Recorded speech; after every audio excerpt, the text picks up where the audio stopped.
Assalamualaikum warahmatullahi wabarakatuh. Kita lanjutkan ke pertemuan selanjutnya. Jadi, misalnya kita punya data ya, kemudian distribusi frekuensi pesanan air galon kemasan, ya kan?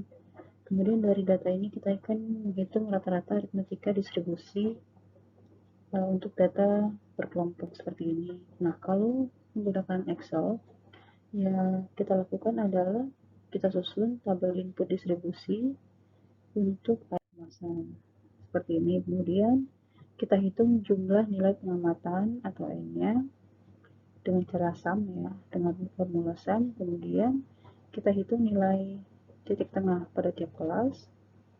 Kemudian kita hitung juga nilai interval kelas dan tentukan nilai frekuensi terbesar atau Fmax dan tentukan nilai rata-rata dugaannya.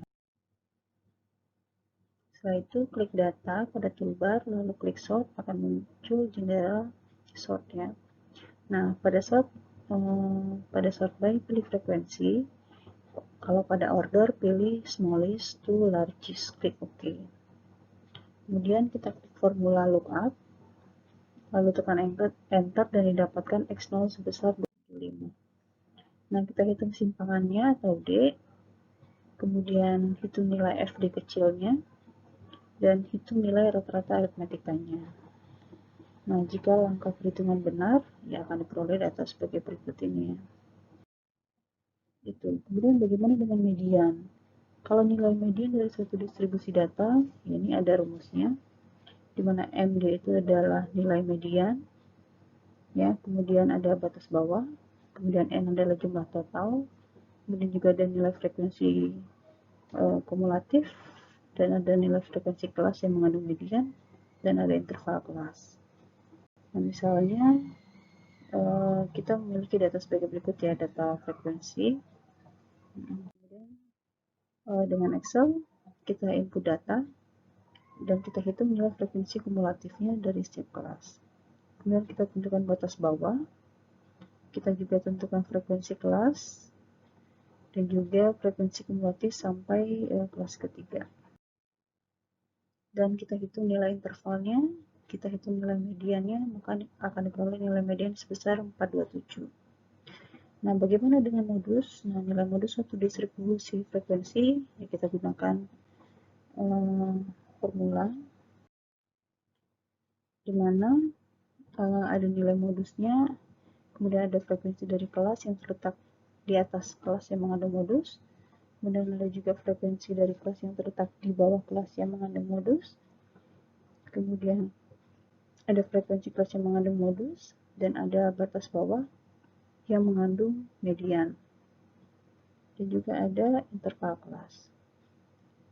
Nah, misalnya contohnya kita punya data ya, kemudian dengan Excel ya kita input data seperti biasa, kemudian tentukan nilai FMO, LMO, kemudian tentukan nilai F1, F2, D1, D2, interval kelas, terakhir hitung nilai modus dan akan didapatkan nilai modusnya sebesar ini 241.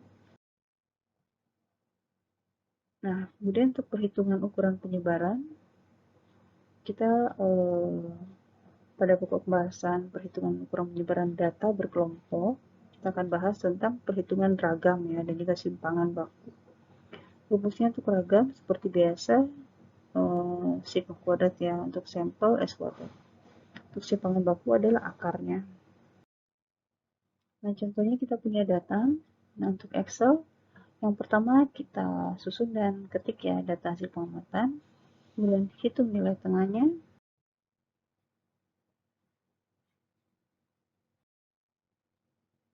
ya kemudian diurutkan berdasarkan nilai frekuensi dari yang terkecil dan terbesar. Nah, klik OK, kita tentukan max-nya, lookup-nya. Oke.